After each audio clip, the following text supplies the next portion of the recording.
행복한 교회 승리하는 성도 여러분, 하루의 성경 한 장 묵상, 5분 메시지, 30분 기도, 영적 성장을 위해서 노력하는 함께하는 153 시간에 오신 것을 환영합니다. 오늘은 시즌2 87번째 시간입니다. 하나님께서 우리에게 선물로 주신 또 하루, 1월 20일 목요일 순서입니다. 어제 뉴스를 보니까 무려 97살의 피아니스트가 새 음반을 낸다라는 그런 소식이 있었습니다. 그 BBC라는 그 방송에 따르면은 지난 15일 날 97세의 생일을 맞이했던 슬렌치스카라는 그런 그 여자 피아니스트가 그 세계적 명성을 가진 그 음반사에서 음악 속의 내 삶이라는 제목으로 음반을 취입했다라는 그런 얘기가 있었습니다. 이 음반이 이제 그 3월 달에 발매될 예정이라고 합니다. 그 여자 피아니스트가 말하기를 믿기지 않는다. 내 나이의 피아니스트가 새 앨범을 낸다는 말을 들어본 적이 없지 않느냐. 뭐 이런 말로 감격을 드러냈다라고 합니다. 야, 그러고 보면은요, 여러분 인간의 한계가 어디까지인가 하는 생각이 들기도 합니다. 어떤 시각 장애인은 마라톤을 완주하기도 합니다.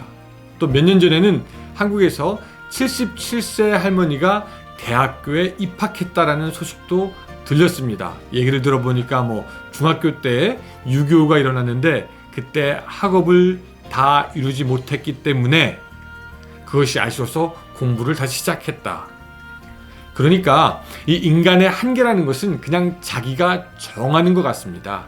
자기가 할 수 있다라고 하면은 하는 것이고, 할 수 없다라고 한계를 정하면 못하는 것입니다. 그런 면에서 볼 때 여러분들은 어떠세요?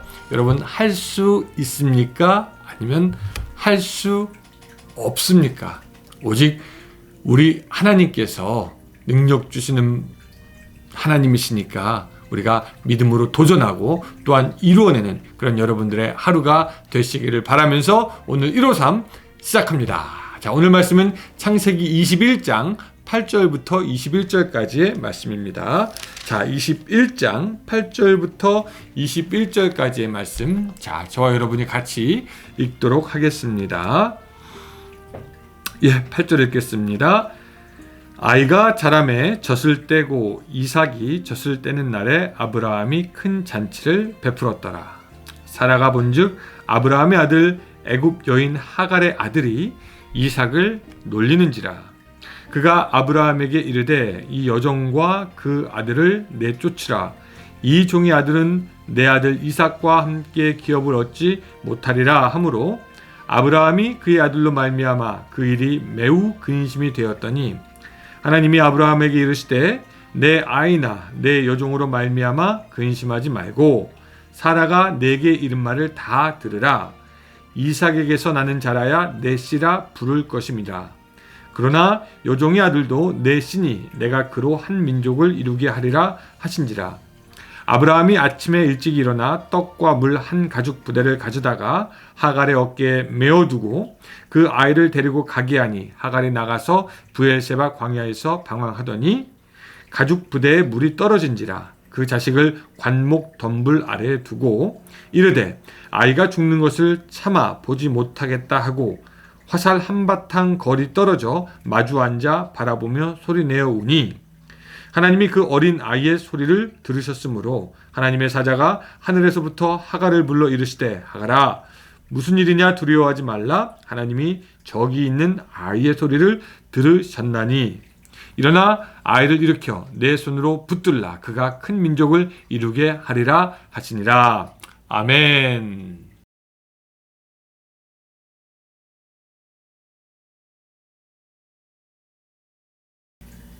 오늘 창세기 21장을 보면은 아브라함의 첩 사라의 몸종 하갈과 그녀가 낳은 이스마엘이 아브라함의 집에서 쫓겨나는 장면이 있습니다. 사라가 딱 보니까 이스마엘이 이삭을 놀리고 있었습니다. 둘 나이 차이가 14살 되니까 이스마엘이 아마 이삭을 데리고 좀 심한 장난을 치지 않았을까 생각해 봅니다. 그것을 보고 사라는 이제 화가 나서 아브라함에게 하갈과 이스마엘을 쫓아내시오. 그렇게 이야기를 하는 것이죠.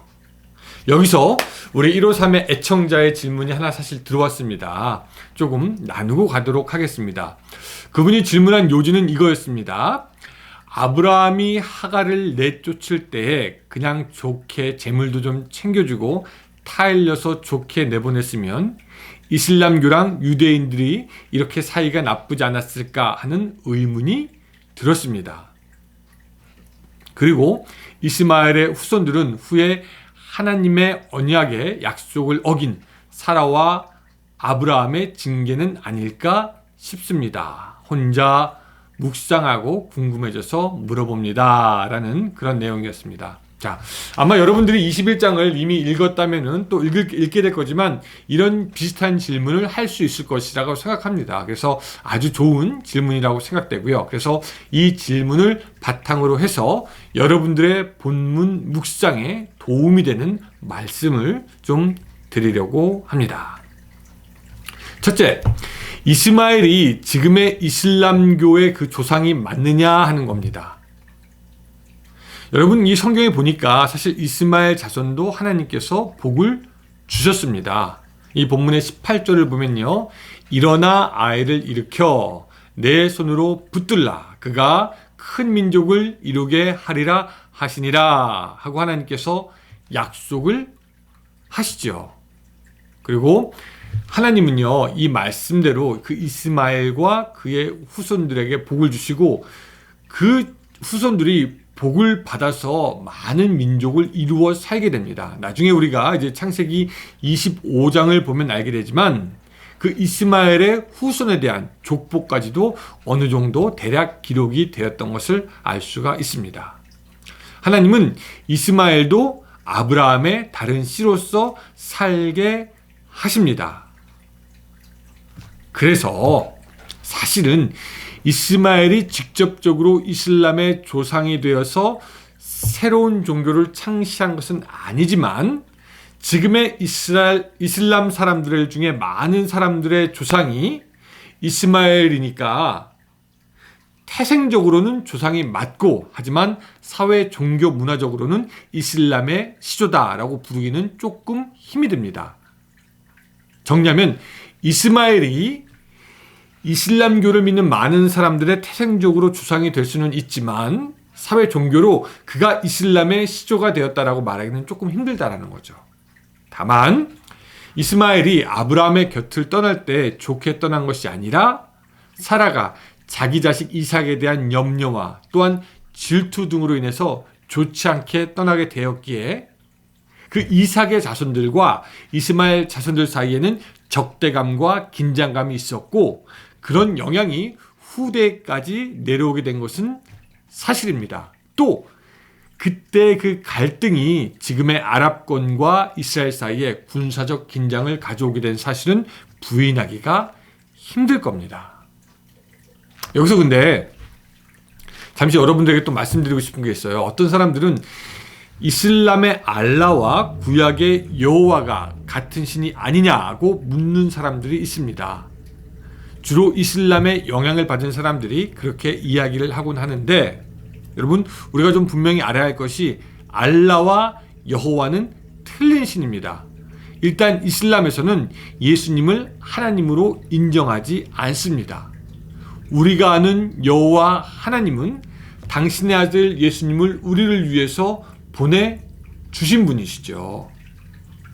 하지만 알라는 아닙니다. 알라와 하나님은 절대 같은 분이 아니고 이슬람의 신은 꾸란에서 만들어진 신이 되겠습니다. 두 번째, 아브라함과 사라는 그렇게 박하게 하갈과 이스마엘을 쫓아내야만 했을까라는 것입니다.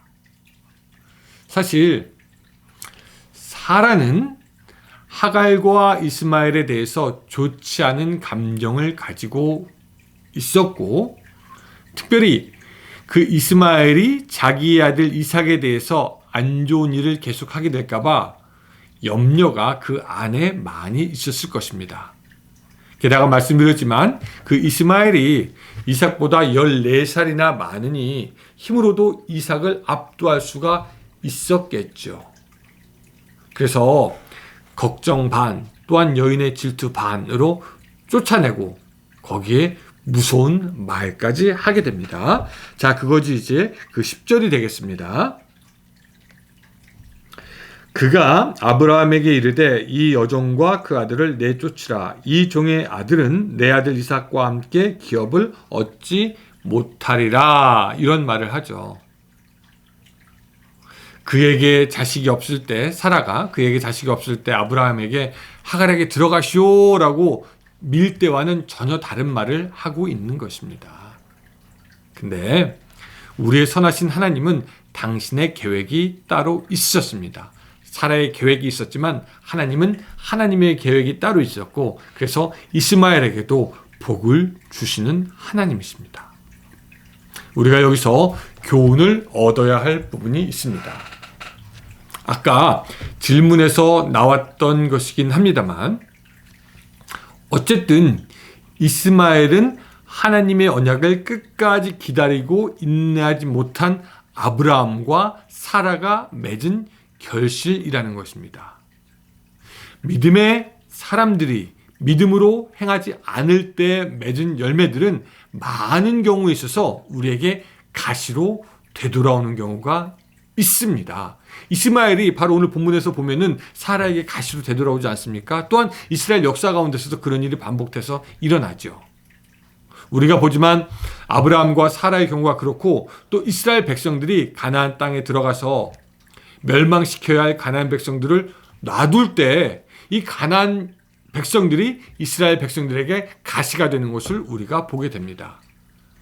믿음의 백성이 믿음으로 하지 않은 일들은 때론 가시가 되어서 되돌아온다. 그래서 우리는 지혜가 있어야 됩니다.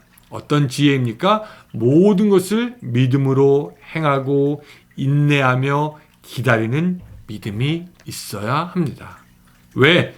우리의 믿음이 없으므로 행한 행동이나 우리의 말들은 나중에 우리에게 걸림돌이 될 수가 있기 때문입니다. 마지막으로 한 가지만 좀 더 살펴보고 싶은 것이 있습니다. 이 갈라디아에서 보면 말이죠.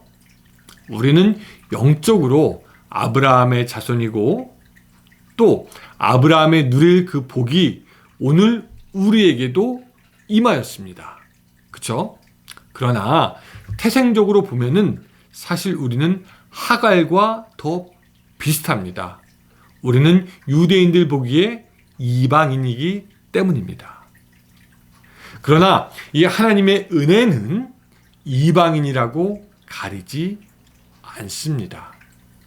하갈은 그의 아들이 죽어가려고 할 때 울며 부르짖습니다. 그게 이제 16절이죠. 이르되 아이가 죽는 것을 참아 보지 못하겠다 하고 화살 한바탕 거리 떨어져 마주 앉아 바라보며 소리내어 우니. 그 하갈의 부르짖음은요, 하나님께 도움을 요청하는 부르짖음이었고, 그 울음은 자기의 연약함 속에서 하나님의 자비를 구하는 울음이었습니다. 자기 여주인의 하나님께 간청하는 기도였지요. 그래서 하나님은 하갈에게 응답하십니다. 하갈아, 무슨 일이냐? 두려워하지 말라 하고 하나님은 그에게 말씀하십니다. 여러분, 하갈에게도 응답하셨던 그 하나님이 또한 우리의 하나님이 되는 것을 믿으시기 바랍니다. 우리가 하나님께 부르짖을 때, 때론 눈물로 통곡하며 기도할 때 하나님은 응답하십니다. 우리가 절대적인 곤란의 상황에서 믿었던 남편 아브라함에게서 버림받던 때에, 따랐던 주인 사라에게서 내팽겨짐을 당할 때에도 하나님은 여전히 하갈을 보고 계셨고, 그 하나님은 어떠한 상황에서든지 어떤 사람에게 버림을 당하든지 우리를 버리지 않고 사랑하고 돌보시는 분이 바로 우리의 하나님이 되시는 것입니다. 사랑하는 여러분, 오늘 하루 살아가면서 하갈에게 응답하셨던 하나님이 나의 하나님이구나, 나도 그렇다면 하나님께 기도로 나아가야 하겠다 라고 하면서 하나님을 만나는 여러분들의 오늘 하루가 되시기를 주님의 이름으로 축원합니다. 기도하겠습니다. 사랑의 하나님, 하나님은 하갈의 부르짖음에도 응답하셨습니다. 오늘 우리의 울부짖음을 들으시는 그 하나님, 오늘 우리의 기도를 들으시고 우리와 함께 하시오며 도움을 주셔서 우리로 하여금 이 세상 살아가면서 승리할 수 있도록 주여 도와주시옵소서. 오늘도 하나님의 은혜를 간구하오며 예수님의 이름으로 기도드리옵나이다. 아멘. 예, 감사합니다 여러분. 저는 또 내일 우리 창세기 아브라함과 또 이삭과 얘기를 가지고 여러분들 만나 뵙도록 하겠습니다. 오늘도 행복한 하루 되세요.